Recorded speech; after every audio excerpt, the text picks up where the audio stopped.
Oh my god, I'm home alone. Unbelievable. Home alone, getting caught up on a pile of shit.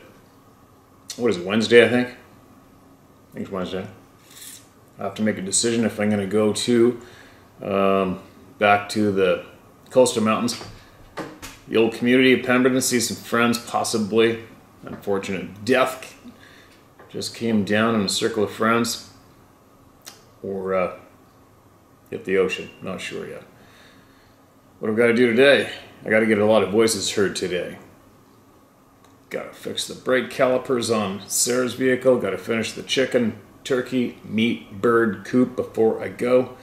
Everything's coming to a head because end of the month I am out of here, and I will be all over the province.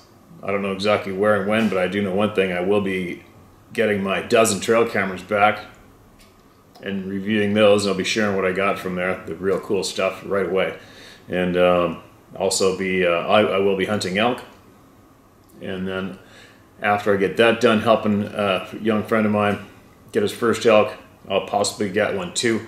And then I am thinking I may go solo into the middle of the Rocky Mountains in the north, and I may go sheep hunting, possibly. That's my upcoming plans. Now, anyway, before I start babbling, a quick note on that video I shared yesterday, where I go, a little secret clam spot. I don't bring a shovel, I don't bring a rake, I don't bring anything. All you have to do is literally put your fingers in the dirt and scrape it across, and it's pure clams. It's so amazing. And so that is how I know nobody else has been in there. Also, you see that the leftover indentations from feet, even after the tide's flooded and gone out, you see a little bit of what's left. But the sun-bleached crust of the top of the bottom of the water, the gravel, it'll have that little bit of a corroded look to it. So when you turn up the crust, it reveals the brand new soil that was hidden underneath, not exposed to the sun, and it leaves a different color. And I can easily see all the little spots where I previously scraped out the bottom to reveal the clams from the other times we were there. And the last time I was there was maybe a week previous. So anyway, that's how I can tell there's been nobody in there at all. And over the years, I've never, ever seen anybody there, ever. Either even anchored out in front of the closest place to anchor up if you had a larger boat to try to get in there with a little dinghy or something. So that stick, wherever it came from, it was placed exactly right in the middle, right where we were sifting through for our clams. Interesting, right? It's not a first time for me something odd's been left blatantly in front of my face where people don't normally go. And the other places where I normally frequent, like especially in the coastal mountains where I really have to put a big effort to get to, and I have had trail cameras in all the access trails and pinch points, etc. And I've ran trail cameras in those mountains year-round for, I think, somewhere around 14 years. Never had a human being on my cameras once. And that as well for the other places where I go, for what I find what's been left for me intentionally, possibly.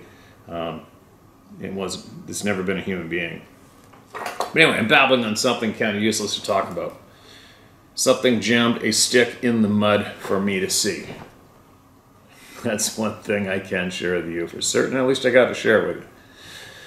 What was I going to share with you? I had to pick up Sarah from a medical clinic yesterday. Had a little thing going on with her eyeball or something. And she said that the rules for walking into the public medical clinic were you have to have a mask on to walk through the front door. Get this one. This is a medical clinic. This is supposed to be the people who are absolutely deathly afraid of any viruses or illnesses or transmitting anything and following the rules and taking part in implementing the rules to keep us healthy and safe, right? The rules at the local medical clinic, you have to wear a mask to walk in the front door, okay? And then you can go sit down in the waiting room and take it off. And when you go in to see the doctor, both the doctor and the new patient takes their masks off without any previous testing before you walk into that medical clinic. Okay, get this one. You're not being tested for any viruses at all. No concern at all whatsoever before walking into that public medical building where there could be people that could possibly have some adverse effects being exposed to a virus, right? It's amazing, isn't it? And she even said to the doctor, we're not supposed to wear a mask all the way through this. And the doctor looked at her and went, no. It's exactly how the doctor communicated with her with that attitude. It's amazing. People don't want to hear that though, right? To all the fragile little kittens out there, I apologize for being so harsh on your brain today. It must be so hard for you. Now, what else? Quick little heads up for a little bit of knowledge for the people who love knowledge. I just had some friends come home the other day. They've been gone for 3 weeks. One of my friends grew up in Belfast. He's got some crazy ass stories. And they're gone for 3 weeks, him and his wife and their little daughter. They're also in Britain for a little while. And what he said, I said, well, so what's the big difference back home? What's going on? What he shared with me was, and he also has a degree in psychology. But anyways, what he shared with me was that many businesses are closed still due to the COVID thing. But unfortunately, many businesses are remaining closed because the majority of the young people who received handouts of money during the COVID shutdowns have an attitude of not wanting to go to work. What's up with that? And then he also said that they took note that it was more prevalent in the United Kingdom, in Britain, where the young people just did not really want to work due to them being conditioned with their previous financial handouts. So that made my brain go, hey, wait a minute, wasn't there a big rumor going about universal income? Right? So let's just say, I haven't a clue myself, let's just entertain this as a little fantasy thought. Let's just say the dirty, filthy pricks who are controlling the masses currently wanted to bring in universal income. Who are they going to prey on first to get them conditioned? The children, right? If you want to change anything on the planet today, you have to go at the children. That's how you change it. That's how you make change. And that sure kind of fits, doesn't it? They gave all the younger generation a whole shit pile of handouts during the COVID shutdown, and now that generation of young people on average don't really want to work. Interesting. But there you go. There's the report, direct report from Ireland and Britain about the majority of the younger generation don't really want to go back to work because they enjoyed the fruits of no labor for their handout of money during the COVID crackdown. Interesting. Thought I'd drop that for any of you who are looking into all that shit. Now, let's get some voices heard. Actually, I got a letter today from one of our caring individuals in the academic field whose partners are sharing some information with him, and there's a whole bunch of sleuths online that are talking about this. My name's coming up, their name's coming up, not the person's sharing because we kept that identity secret. But that person is now getting cold feet because of some of the articles, some of the exchanges online and on social media that he's read, where my name and Edgar's name and other shares of what we talk about have been coming up in these researcher groups, forums and shit. So what I am saying to anybody out there who's listening to us, in which I replied back to them to pass off to that scientist, was the majority of anyone who labels themselves as a Bigfoot researcher probably doesn't like me. I have zero contact with the Bigfoot Sasquatch community. I have zero contact with anyone in the so-called community. I'm not a member. And although probably 99.9% of them can't stand me, 110% of them are here watching these videos. And all of them like to rant and goop and gossip online. But what I'm surprised to take it back is the amount of people that I know who are very intelligent, who just can't stay away from reading comment sections under their own videos or reading topics on social media pages, and they can't stop themselves, and it affects them mentally. And it surprises me because I keep these people in such high regard of being so intelligent. I would think that at the same time they're smart enough to just ignore that shit. You know, like, just ignore that shit. Seriously. So, to the people who are sharing information through me, and now you're getting cold feet about something because of something you read online somewhere else, give your head a shake. Just don't read it. All right? Just don't read it. All right. That might make sense for some, but probably not much to others. And that's fine. The people who I wanted to relay that to, you know who you are and what I'm talking about. Consider the source. Never fear. Don't fear them. I don't know how. I wish maybe I should go get a hold of Tony Robbins. I actually got invited to go to a barbecue in Vancouver where that guy, he was, the woman that he fooled around on his wife with, and he's with currently, is a friend of a girl I went to school with. And she invited me to a barbecue to come down there and meet him. I'm like, what for? What for? He's not my type of people. But maybe I should contact him or somebody similar to him so I can better my methods of sharing encouragement with people. Because sometimes I think I'm just failing when it comes to encouraging people. Because I wish I could encourage every single human being that ever come across my ugly mug online. I wish I could just encourage everyone to quit fearing. Drop fear.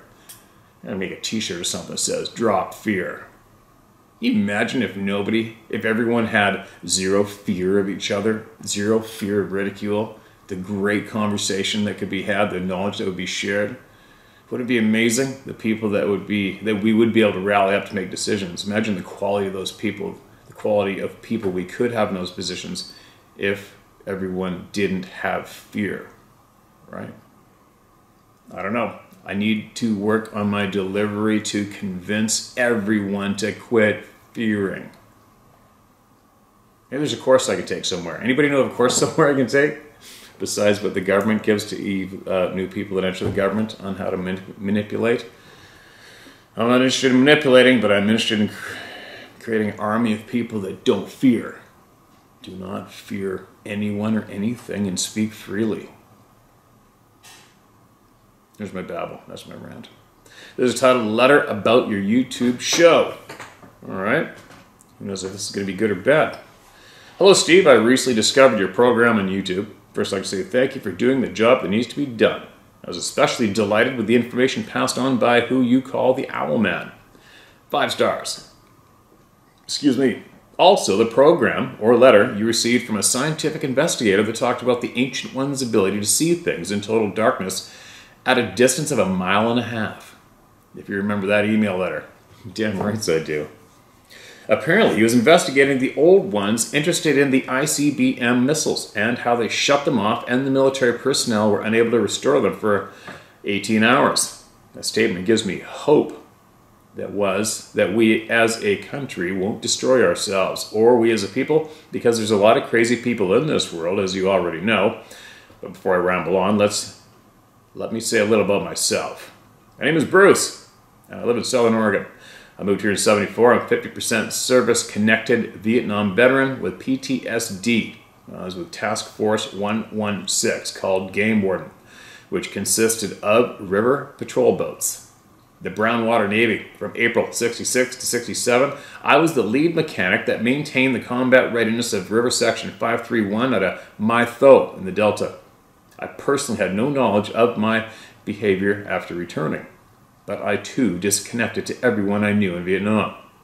As I've said, I had no knowledge of that, it just happened. I'm only saying that because you, on one of your programs, indicated that you have wondered why people did that. Although I did do that, I can honestly say why, but that's not what this letter is about. I can't honestly say why, but that's not what this letter is about. It's about the investigation of the hairy man. I myself have never seen, smelled, or in any way had an experience with the big ones, but I would never say that they don't exist because I myself haven't seen one. My wife and I recently purchased an 80-acre parcel 5 miles up a logging road. These examples are what we have experienced in our newly acquired land.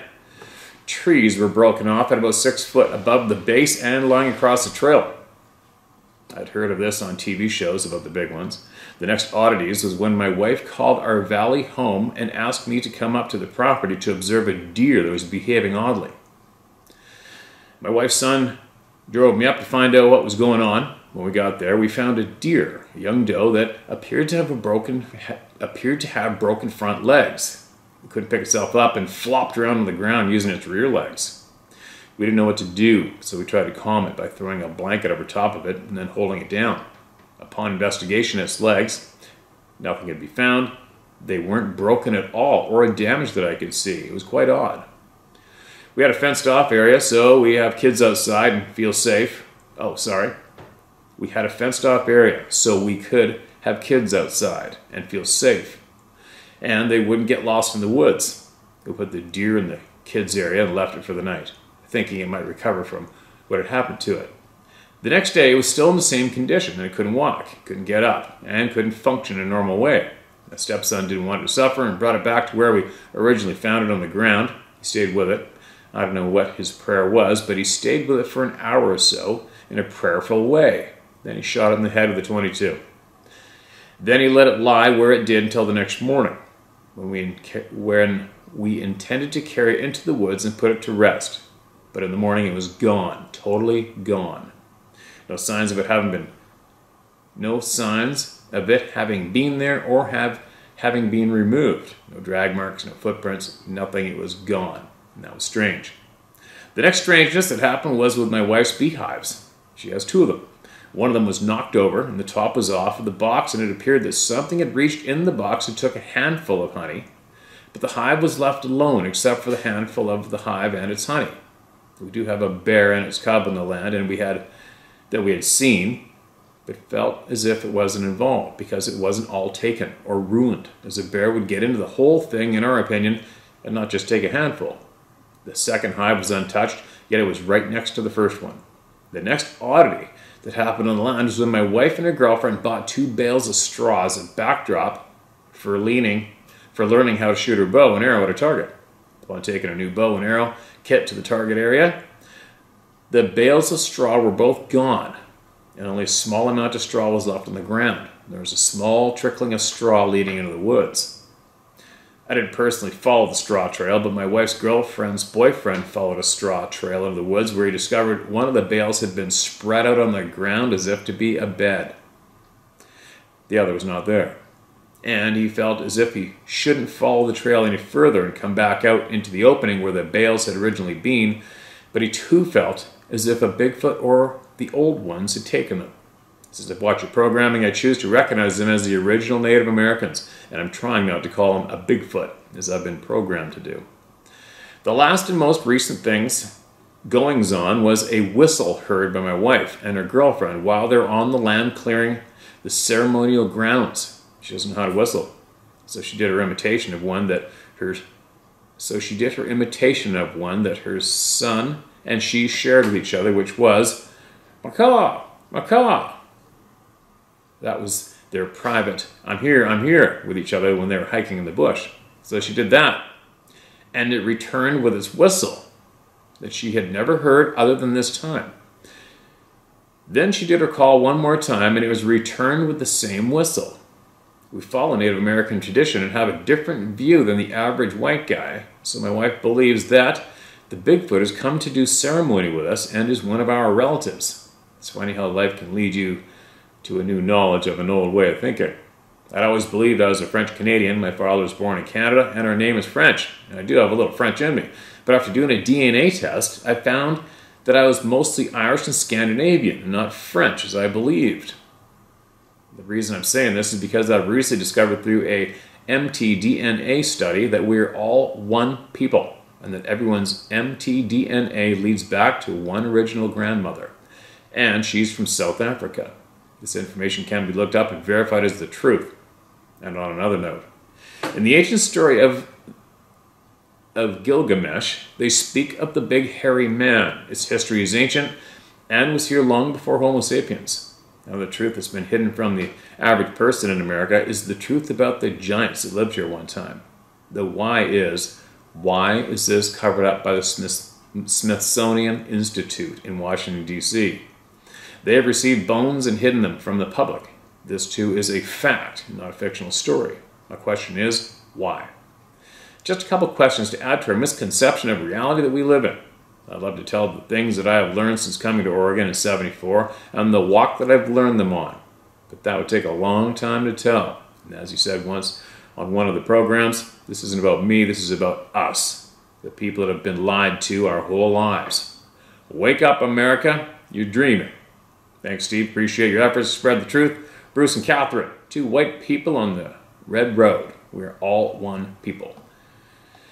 Yes, we are. Now, here's a thought when you said about taking the DNA test. You know, everybody was jumping on the DNA ancestral thing online. When am I going to do that? Nope. No, I'm not. Because, well, it's kind of like this. For me, I'll never preach this on anyone. I'm just trying to find the numbered emails I had here. I numbered a bunch in consecutive, so I can keep reading them. Here we go. Here's the next one. I do not fill out online petitions. Was that change.org and other shit?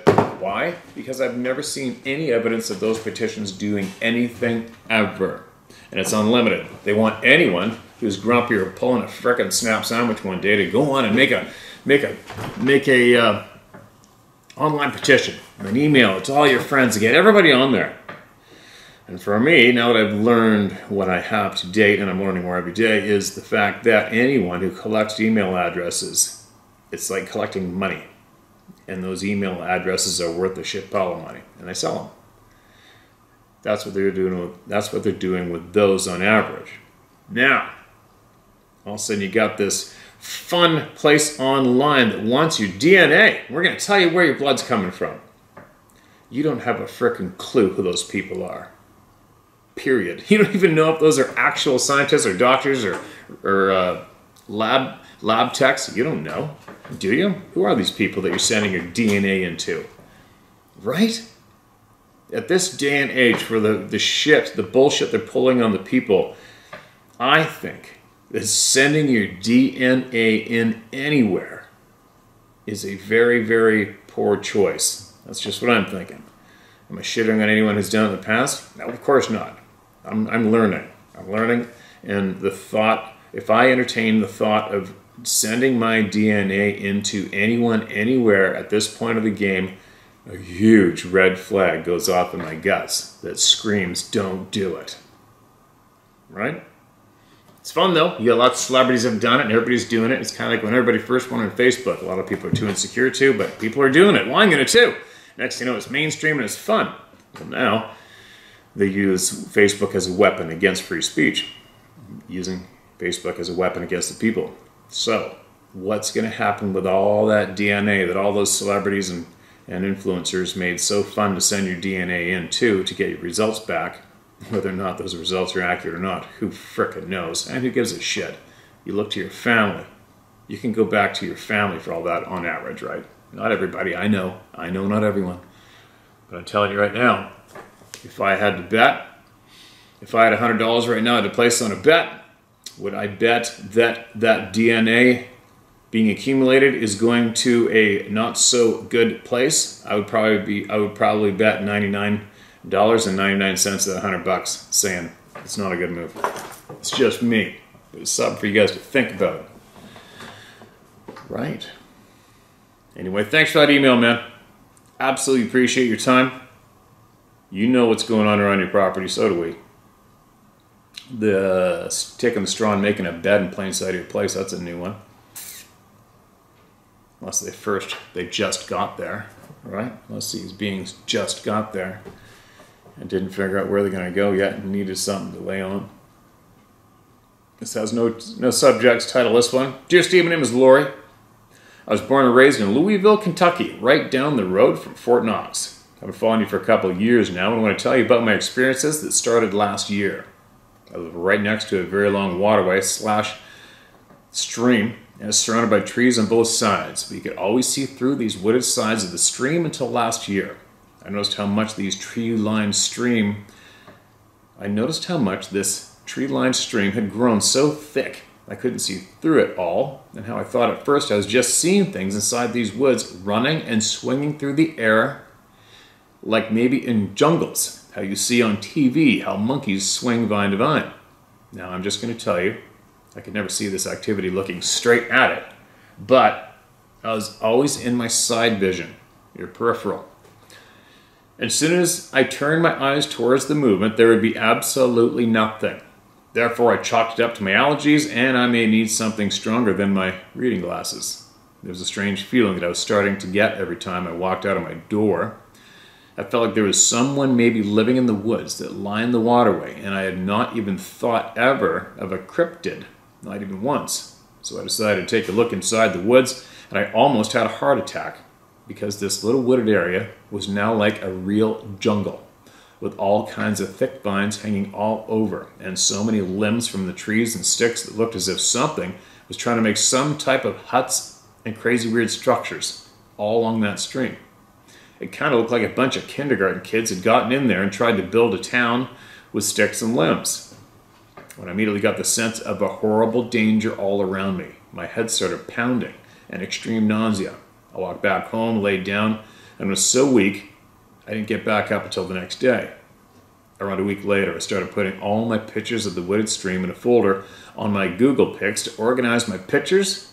I noticed that there was one that I couldn't believe what I was looking at. Steve, it was a standing upright dog. It was at least 7 to 8 feet tall, with what looks like it just had puppies, because you could see where it looked as if she had been nursing. Then I swear, Steve, it looked like it had a gold nose ring. The closest thing I can compare it to was an Anubis. And I had some compelling pictures and were saving and putting them in here in their own folder I marked research. Then about a month later, I was up early and going to breakfast. It was March of 2021 at around 6:45 a.m. The sun was just coming up when, after my third step outside going to get in my car, I was almost like paralyzed. And I felt really flushed, hot, from head to toe when I heard something or someone say in another voice inside my head, definitely not mine, say, look over here, I'm here, look. I looked over to the wood stream, and I swear, Steve, I seen a gigantic man's chest and arms, and then I seen the head. It was kind of coned, but I couldn't see his face because of the bright sun directly behind his humongous head, where I could only see the outline, but I could see his chest and torso clear as a bell. He was white-skinned, with barely a tint of tan, hairless skin. He was white-skinned, with barely a tint of a tan, hairless skin, no hair on the part of this giant that I could see, but I could have sworn I seen a thick, wide gold or brass cuff bracelet on his left wrist. It almost looked like he had a mist or fog around his head area that really freaked me out, because I thought for a second it was flies, and it was also blocking his face along with the bright sun backdrop. I also realized he was standing right next to where the dog giant stood in my pictures, and this thing was way taller than the giant dog. He was around 12 to 13 feet. I blinked thinking it would be gone, but I looked, and he was still there, which I could feel my heart beat through my ears. And Steve, even though I couldn't make out his face, I knew he was smiling. I immediately felt almost violated by him just looking at me. And I blinked again, and he was gone, like he faded in the trees behind him. I started walking again to my car and was kind of in a daze, and I almost felt stoned or half drunk. I even had to pull over and smack my cheeks to wake the hell up. I was completely drained of energy, went back home and set the food on the counter and went straight back to bed and slept sound until late afternoon, which that itself was very odd, since I woke up and ready to start my day just a little bit ago. I woke up and told my boyfriend about my encounter, and he tried to sound like he believed me, but it was when he told me I probably shouldn't tell anyone or talk about it no more that I knew how he really felt about my encounter. I became obsessed with cryptids. I had some really strange pictures. With some of the craziest looking creatures. Kept them in the folder on my Google app. When around 2 months ago I was writing you this email, when I didn't get to finish because it was so late, I saved it, fell asleep the very next day. I was going to finish up the email, and Steve, I was locked out of my Google account. And I kept saying I changed my password. Bullshit, because I never, ever changed my password. So, I knew I only ever used 2 passwords since I have had an account with Google. I gradually got some of my Google apps back to where I noticed I finally got everything back except my photos and Gmail. Now I know for sure something way bigger than the government was making sure I don't get my information and pics out there. The only good thing to come out of this is I'm a member of the Club of No Return with the rest of the good, honest, hard-working people. Thanks for all you're doing and done. Stay safe out there and God bless. All right. That's an interesting email. Now, unless I read it wrong, you can see all this shit along the creek. Maybe, possibly, because I'm sure there's going to be a shit pile of people here curious. Take your camera, go take a picture of all those things along there and share it up.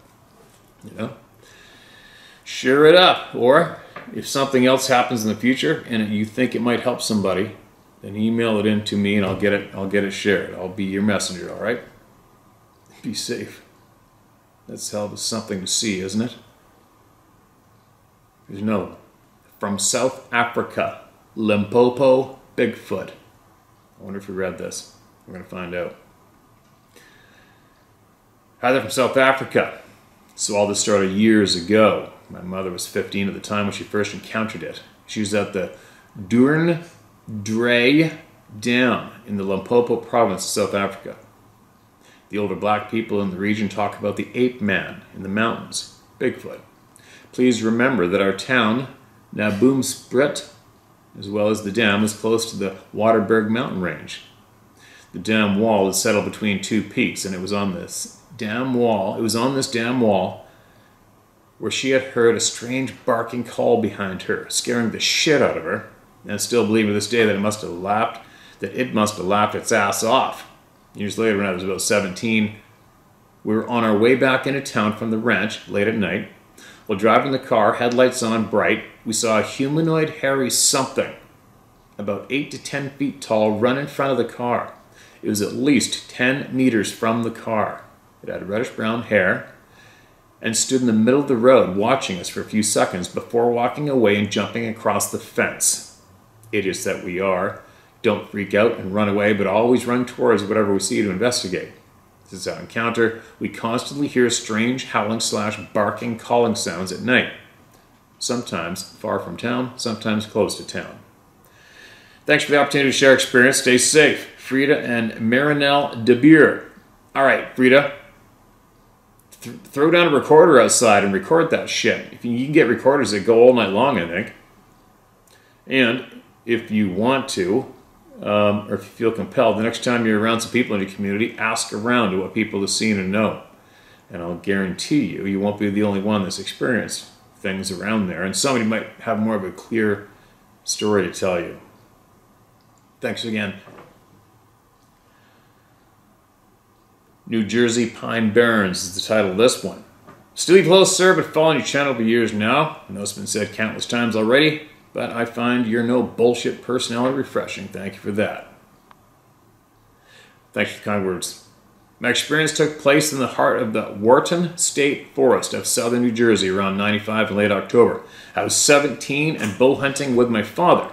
He was also a no BS kind of man who retired from the Army and the local police department. I was brought up in the woods hunting, fishing, camping, canoeing, you name it. I started bow hunting at age 10 and took my first deer at 12. My father and I were set up in a remote area of the forest. It was an area that years before was hit hard by a forest fire. The grounds were very open and the trees were only about 8 to 10 feet tall and very spread out. There were, however, a few pine trees that survived the fire that were full-size mature pines. We had our hang-on stands, and 2 of these mature trees are on 25 feet off the ground. This is important because when up in these stands you can see everything. The ground all around you for a couple hundred yards and all over the shorter trees for miles. It was an afternoon hunt. We climbed into our stands about 3 hours before sunset. My father was positioned 100 yards behind me facing west. This is sounding familiar. If I turned around to my stand, I could clearly see him. I was facing north. It was an uneventful afternoon until about 1 hour before dark. It was then that I heard what I thought at the time was a deer snorting behind me. I slowly stood, turned around, could not see anything there. And like I said, the ground all around us was open. It was not like a normal deer snort, though. It was repeated almost like a heavy breathing over and over. And it was snorting and moving from east to west right towards my father, who I could see sitting very still in a stand. It went right up to him, and the sound stopped. I never seen anything there, and was confused on what happened. I then turned back around and sat down. A few moments later, I heard it start up again, even louder, right where it had stopped. But this time, before I could even turn around, it sounded like it was in my tree, directly behind my head. I was unable to move, possibly out of fear. I really don't know how to describe what happened next. It was like mind speak, but not with words. But I unmistakably understood exactly what it was telling me. It said, "You were like a tiny ant to me, and with barely any effort, I can wipe you from existence." Okay, I've read this, but I'm so far in, we're going to finish it. In my mind, it was like I surrendered to it, and just like that, it was gone. I was still frozen with fear for several minutes after. Then, as soon as I could muster up the strength, I climbed down from my stand. There was still hunting light left, and under normal circumstances, this was a no-no to get down early. My dad would let me have it. I walked to his tree, and he was getting to the ground. He turned and looked at me and didn't speak. I said to him, "What was that? What just happened?" He replied to me and said, "Oh good, you heard it too. I'm not crazy. Let's go now." We hiked back to the truck and without speaking, put our equipment away and started driving.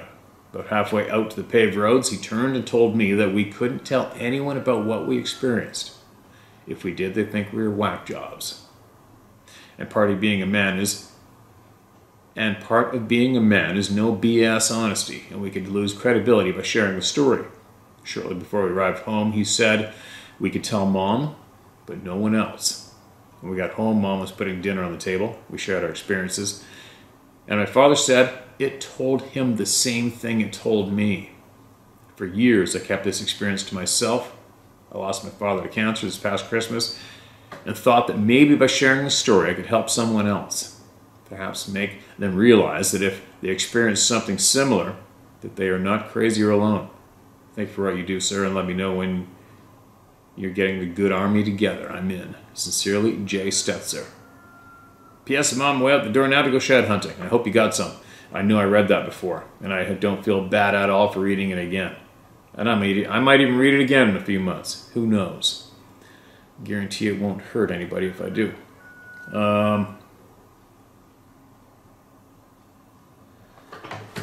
What else? You know, the part about being a no BS man with integrity and honesty and being scared to have that affected by sharing what you know. Well, the only way to do it, I explained that a couple of videos ago, is you look whoever's in the crowd in the eye, doesn't matter who it is or how many they are, and you say flat out, "You really think I asked to see that? Do you really think that I asked for that experience? And do you think that you're big enough to laugh me into changing that honest truth? Really? Is that what you really think? Do you really think I woke up this morning wondering how I could get more attention out of you? Really? That's how you do it." And then you carry on with honestly sharing your experience. This is what I saw, this is what I heard. Take it or leave it, ram it up your ass or not. I don't give a shit. I didn't ask for that experience. And that's how you deliver it to the masses if you feel a little insecure of sharing what you saw or what you felt or heard. That's how you do it. How do you argue with that? Right? There's nothing funny about that delivery. Right? Doesn't offer up anything to smile about. And it does offer up as well as if you carry yourself that way and somebody still feels that they want to shit on you, they're probably going to be getting ready to get it on then, right? And I'm pretty certain nobody really wants to do that, right? Now, this is from someone who's shared with us in the past. This is the man that had that Sasquatch looking back at him, quote, through his rifle scope as it was going down the Alpine Basin scree slope near Goldbridge, British Columbia. Listen to this. This is titled Lucky Lake, Tolcourt, Maine.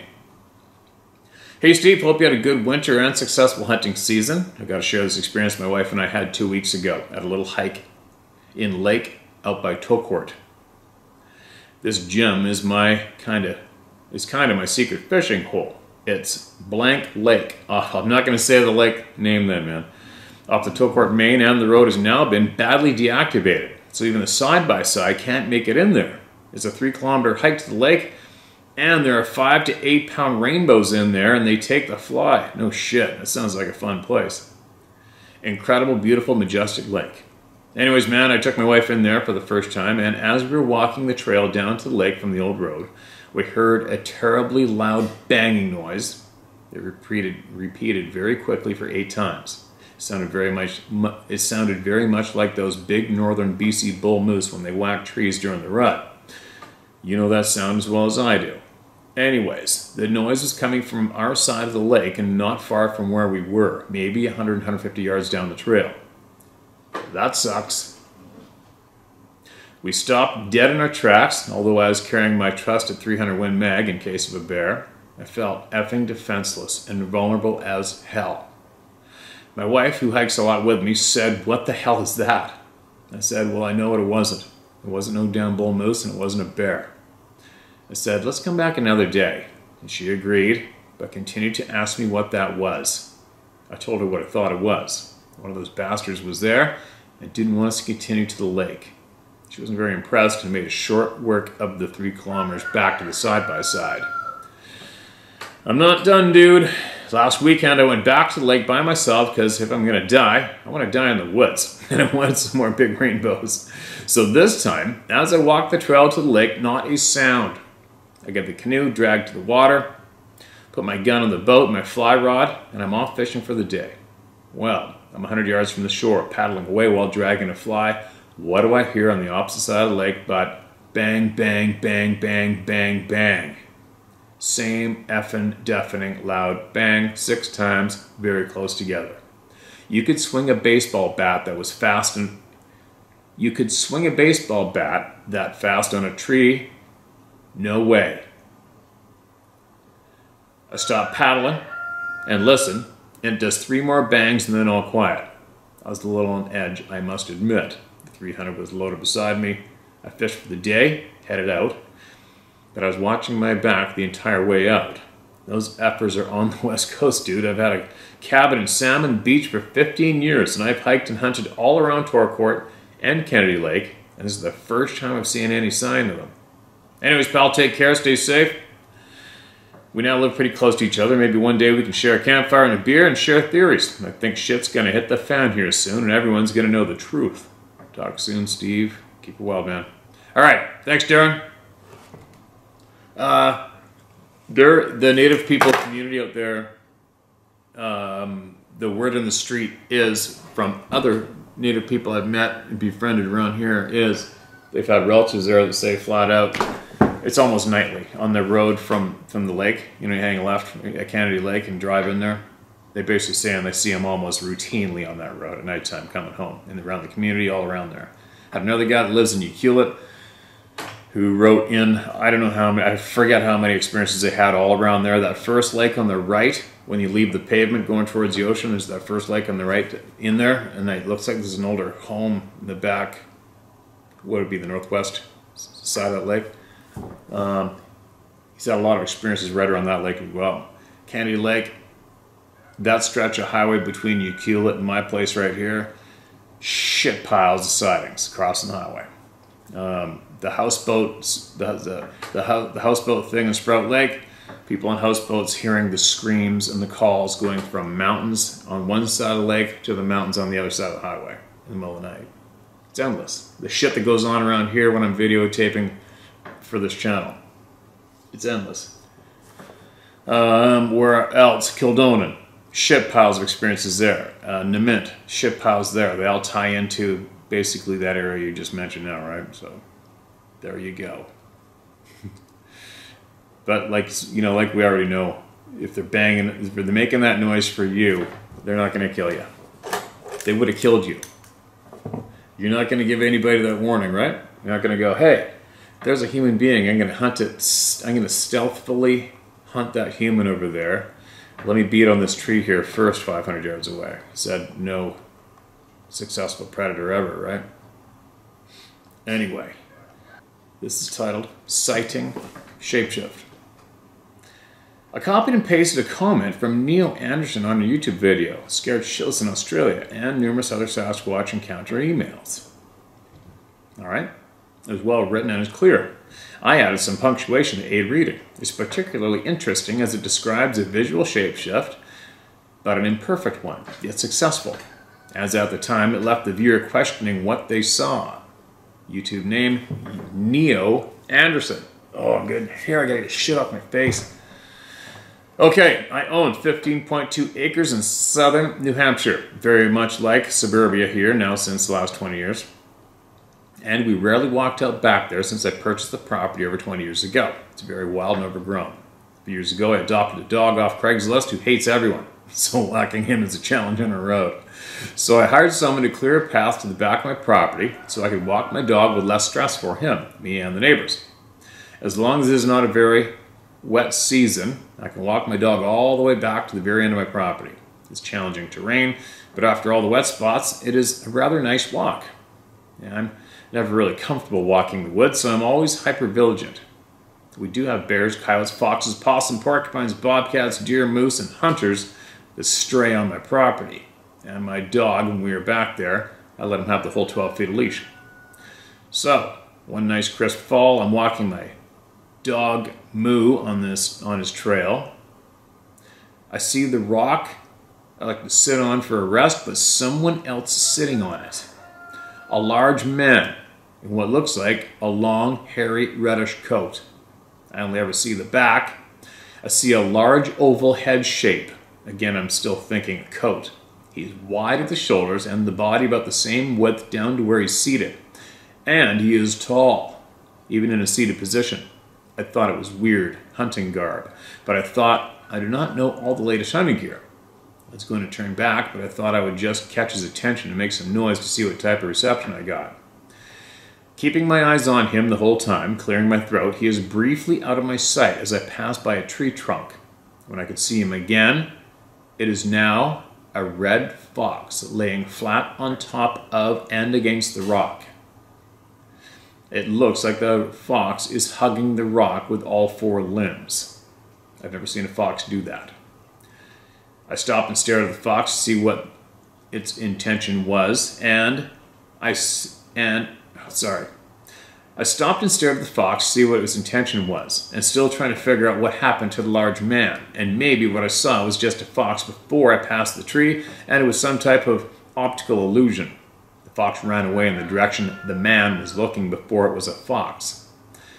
I did go over to investigate where the man went after the fox left. The rock kind of overlooks a huge crater-like indentation in the earth. So yeah, I was kind of expecting to see the man walking down there. Nope, nothing. Chicken fight on the porch. Off and on, I think about that incident, and I'm convinced that what I saw was a man or man-like creature. Why else would I think it was a man in a fur-like coat? I doubt a fox would look like a large man sitting on a rock, no matter what angle I viewed it at. My dog did not react, but he never reacts with large animals like bears. He does go nuts over strangers and foxes, but anything large like a bear, he keeps very quiet and hides behind my legs, like he did that day. This was daylight. Well, as daylight a wooded area can be, wooded areas always seem darker to me. I must say, since that incident, I've not been too eager to walk down that way. Not that my sweet little crazy dog, now that my sweet little crazy dog has passed, I doubt I'll ever walk out there again by myself. Actually, let me get that off my mind. I cannot find your address to send this, so writing here. Neo Anderson. All right. Thanks for the person who copied and sent that. Thanks for Neo for being brave and sharing that. And you guys, if you guys have been following every single one of these videos, just not too long ago, we had someone from the United Kingdom write in about being near a quarry where nobody's supposed to be, looked up, saw a figure at the edge of the quarry. They yelled at him, went up there and over the edge, and there was a fox laying there. Go figure. So, we had that reported in from New Hampshire, and we've also had the exact same similar reported in from United Kingdom. What's up with that? Okay. What's up with that? All right. What else do we have? We have something. This is kind of weird. All right. What's this? This is titled F. He is real. Obviously, it's titled with the 4-letter word, full F-bomb word. He is real. Excuse me. Hey, Steve. Been watching your videos a little over a year now. I love hearing stories about the Bigfoot. Growing up in a completely outdoors family, me and my grandparents and my great aunt would always joke about Bigfoot. My grandma and great aunt both believed in Bigfoot. Little did I know my grandmother and great aunt had an experience of their own. I didn't find out about until later in life. When I was reading her mining journal, she kept an experience, the Los Angeles National Forest gold mining. They never really talked about it. Unfortunately, I didn't find out after she had passed. Probably meant you didn't find out until after she passed. As for me, I never really believed. I always said it would be cool if it was real, but after years of hunting and gold mining and camping and hiking, I never seen no evidence until July 2021. I was camping in Plumas National Forest by myself with my Labrador, Big Hoss, who I just put down 2 weeks ago. Now that sucks. Ever hear that? I knew this was going to be the Hoss's last trip. So I took him someplace special to me and him. They're all gold claim. We going to do the same spot for okay, there's a few typos. We went to the same spot for 20 years. Never had an issue, never seen nothing but bears and deer. And always at least 1-2 bears each trip. This trip started out different. It was just kind of quiet when we got there. I got camp set up, shut up the back of my Bronco for me and Hoss to sleep in, mind you, with no top on the Bronco. Uh-oh. Now you're like you're in a human cereal bowl. For the first night, we got there a little late. So by the time I got to camp, set up dinner, done, it was probably about 10 o'clock at night. By the time I got to actually sit down and relax around the campfire, it was going out. I got to get some more wood, at which point I felt the thud beside my foot. I looked down, tonight, seen her quartz rock outside of a softball. What? And I looked down, tonight, must have been to the right, seen her quartz rock outside of a softball. Alright, so thank you much have meant I looked down to the right and seen a quartz rock the size of a softball. Which I know all the quartz rocks in camp I'd already gathered up and put by the campfire for me to inspect. They were there from the last trip we brought into camp. And then out of the blue I had a fear go through my body that damn near made me pee all over myself. And the next thing I was doing, I was trying to plead my case of why I was there and that I was no harm. And a voice that was crackly because I'm so damn scared. Which I still haven't figured out why I was so scared. Still in between two together. It was Bigfoot. Alright, sorry you guys. It's kind of, which I still haven't figured out why I was so scared. I put 2 and 2 together, it was Bigfoot. But there is something about him, it's almost like he can talk to you through your head. And I pleaded my case, and there was nothing more. That was the end of that. We stayed for 4 days, which at the time I didn't realize in those 4 days we hadn't seen a bear. There's no bear scat in the middle of the road. Work for 20 years, there's always a pile of bear scat in the middle of the road, right out of camp. There was no wildlife at all. It was real quiet. And on the 4th day, we were packing up, getting ready to go slowly, no rush. I started hearing a wolfing sound like a dog barking almost in a distance. And that's about 20 minutes. Hearing it, it's not a dog. I'm 25 miles into the woods. But as it has a dog going to come from its middle of the week, there's no people around at all. That's when the second battle of fear came over my body like a rush of adrenaline. So I grabbed my shotgun, got Hoss in the Bronco, looked over across the creek, and that's when I spotted it. Only half of them hiding, the other half was hiding behind a tree. And just when I seen him, I said, "Oh, it's you." And all the fear was gone. There was no more fear in my body at all. I was at ease. I just see the silhouette of them. I couldn't see his face. I looked back over after I looked at Haas, and he was gone, and I don't know how. But you know that the fear comes over your body when you get close to one of these creatures is unbelievable. I've stood off wild horses, bears, been stuck by a mountain lion in many fights. Instead of this day, I've never felt the fear so damn deep in my body as I did that night and that day. If I had been a hunter, I don't think I would have recognized that it was something standing beside the tree. You blended in real good. The only reason I seen him is because of this outline, which is highlighted by his hair at first. I thought of bear. Nope, not a bear, bipedal.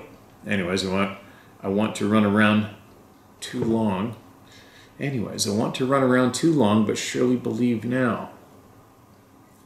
Thanks, Steve, for what you do in the community, and happy hunting, Chris Kaufman. P.S. I included some pictures we found on Google Earth. Take what you want with it, but it's halfway between Quincy, California, and my old gold claim. I can't argue the shape. My son can't argue it. Made my son a believer in my story. Well, that's a little different, isn't it? Holy shit, crazy. And if it looks like a shadow. One thing I do when I'm glassing or sculpting for big game is if I see something a little off-colored, we always compare it to all the similar colors around the whole thing. And it may look similar, it might not look similar, but that's definitely an odd shape that you found. Crazy. Hopefully I remember to include that in the video. A little bit of punctuation there made a little challenge, but we got the gist of it out. Thanks for sending that in, man. Be safe out there. Be safe. All right. One more. And then I'm going to get on with what I have to get done. More from Camp Lejeune, North Carolina. Steve, lad, use my name, Steve Richards, as you see fit. Third time's a charm.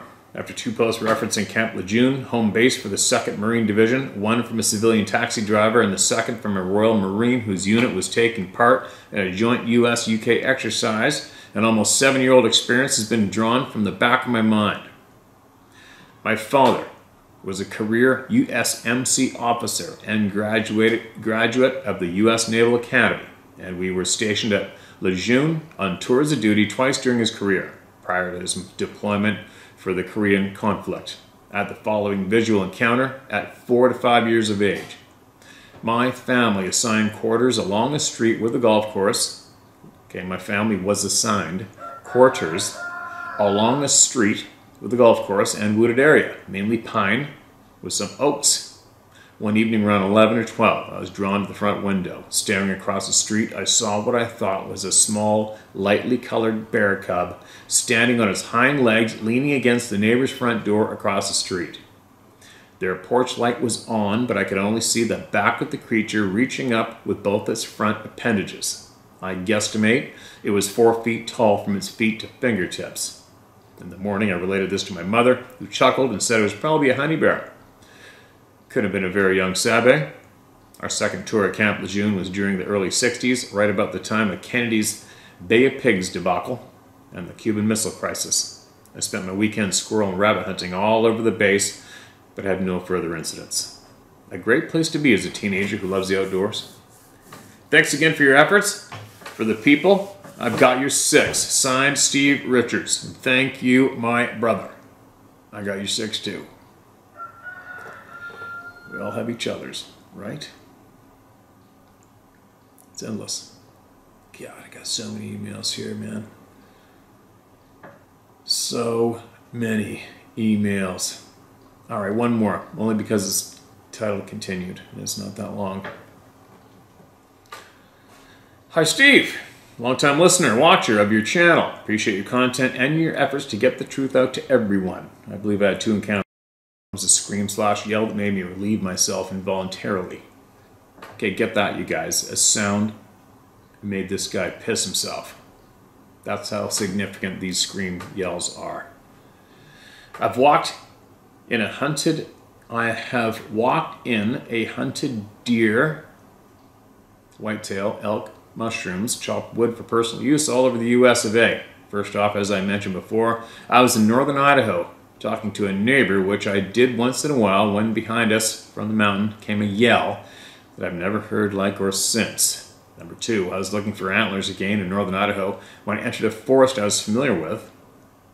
And I think I woke this thing up as it stood quickly and moved across an area about a football field and a half width wide quicker than any human. Sorry for the interruption. Second encounter. I was looking for antler sheds with my father-in-law. He found the left and we were looking for the other. I walked across a brightly lit field to a place I hunted and just communed with nature. A patch of woods about the width of a football field and a half. I jumped across the stream, swollen from the melting snow. My landing must have startled or woken it. It jumped up, strode across the distance to me. It jumped up and strode across the distance to me aggressively.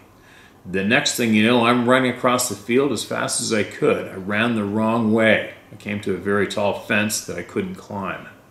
I looked back to see if it was chasing me, and it was just standing at the edge of the forest. Saw I wasn't coming back, turned and disappeared into the forest. The thing, its face was so human-like that it, along with the fact I encountered one of these mythical beasts, messed with my perception of reality big time. It took me the last decade to reconcile what I saw, and I was a believer. Now I'm a knower. This is in northern Idaho. Thanks for listening. Always a fan. Oh, I get it. I get it, man. Everything. Yeah. It's a different club to be a member of, right? It's a different club to be a member of, because if you have it in you to be able to think rationally, make common sense, and think for yourself, it trashes everything that we've been taught, right? But if you can't think for yourself, I think, then you just end up either blocking everything out, pretending it didn't happen, continue window looking, or create a Bigfoot researcher group and keep going in a tight little circle around that one item, right? I know I might be sounding like a bit of a prick because I keep saying that, but I consider that an easy example of what the main problem is with the majority of the people. They just cannot accept the fact that this one little topic leads to much, much more. How in the hell do people sit and listen and observe the testimonies of hundreds of thousands of people globally and still just sit there and gaze and drool, or dedicate their entire life to thinking they need to prove to the world this one item exists and is fact, which has been done so easily already, and so many times so easily. It's frustrating, man. It's frustrating trying to enlighten people and just slap them in the face with some kind of common sense and reality and hope they're going to eat it up and use it to benefit themselves. But so many people just can't do it. And I don't know why. I don't know how. I do not know how us as a race have been so easily conditioned to be so frickin' stupid. Right? It's frustrating. It's frustrating, but at least I guess a good thing is I know that my voice is being heard. Currently, combined views into my two YouTube channels is first time busted 8 million views in just over 3 weeks in climbing. So people are interested in hearing other people talk, thank God. And I'm the messenger. I got no problems with it. I do not fear. I have zero respect for the criminals in government. I don't have too much respect for the so-called education system, because that's what it is. There's no real helpful knowledge in there for us, only to keep us in line, right? Prove me wrong. But anyway, I gotta get my ass in gear. I gotta be productive around here, because I'm gonna go become a half-wild bushman again soon. I can't wait. That was what makes my soul smile. That's just what might enable my soul to carry on out of this meat vessel and go on to the next level. Who knows, one day. I don't know when this ride's going to come to an end, but at least at least while I was on this ride, I put up a good solid effort to expose the lying sleazy pricks, help people get shit off their chest, and hopefully reconnect with the natural world and not be scared, right? We cannot be scared. Here I go.